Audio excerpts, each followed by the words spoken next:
Last time on the Results Driven Fitness Show.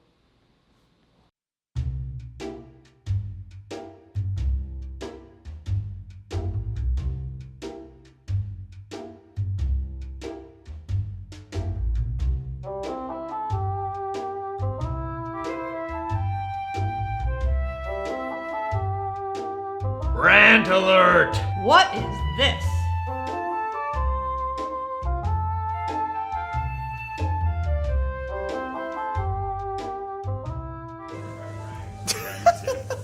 Welcome back, everybody. This is the Results Driven Fitness Show. On this week's show, we're talking about tracking your process and progress. Measuring the right things can help you objectively analyze an otherwise emotional journey. So stick around. This is episode 29. Let's get started.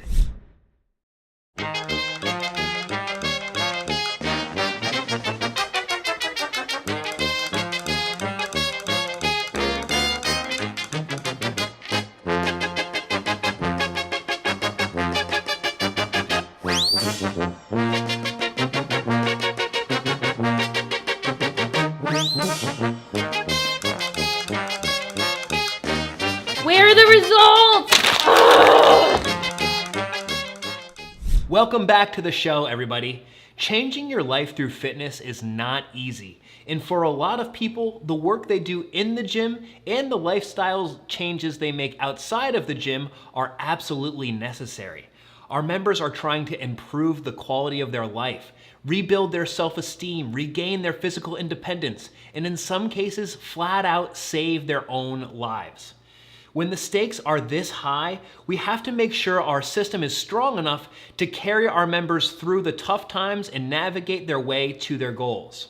Recently, we had a member come to us frustrated. After 5 months, they felt like they should be further along in their fat loss journey. It's tough seeing people be frustrated and upset, but as coaches, it's our job to listen to them, address their concerns, and then come up with the next action step. This is why we lean so heavily on consistently tracking certain aspects of everyone's journey.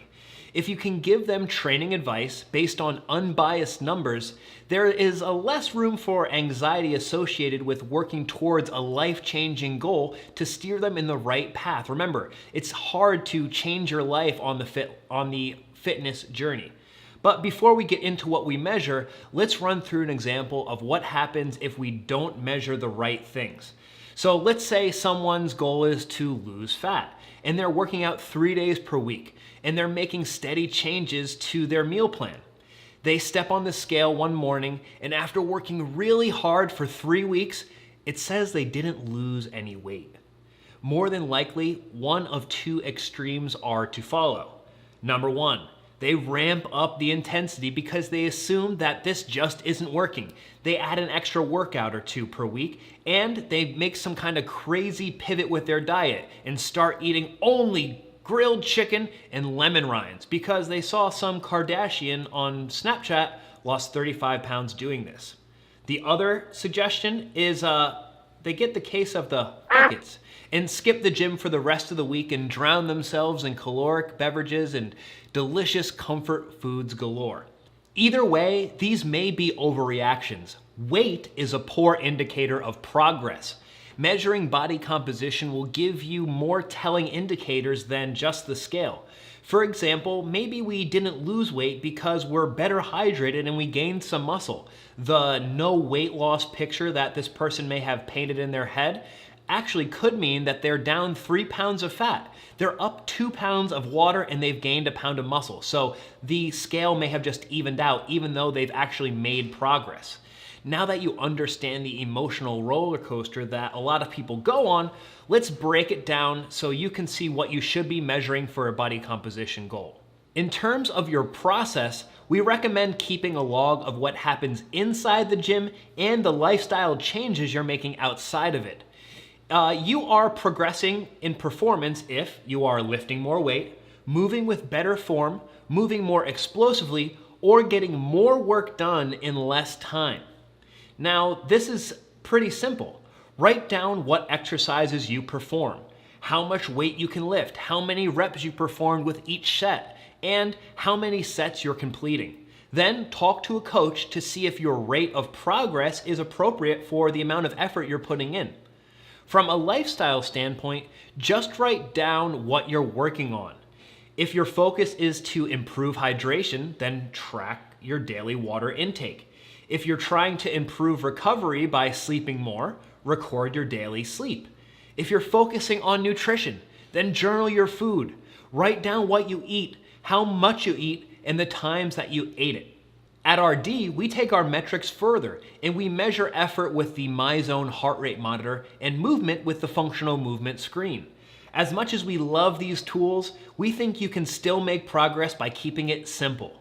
Record what you do in the gym and the lifestyle changes you're making outside of it. This way, if you aren't making the progress you want to, your coach can more accurately advise you based on what you're doing, rather than just guessing. As far as your progress goes, from a body composition standpoint, here at RD we use the InBody to measure body composition. It uses bioelectrical impedance, in other words, fancy sciencey stuff, to analyze muscle mass, pounds of fat, and hydration level in your body. If you are using this tool, then you're more likely to actually get a complete picture of what's truly happening inside you rather than strictly relying on weight.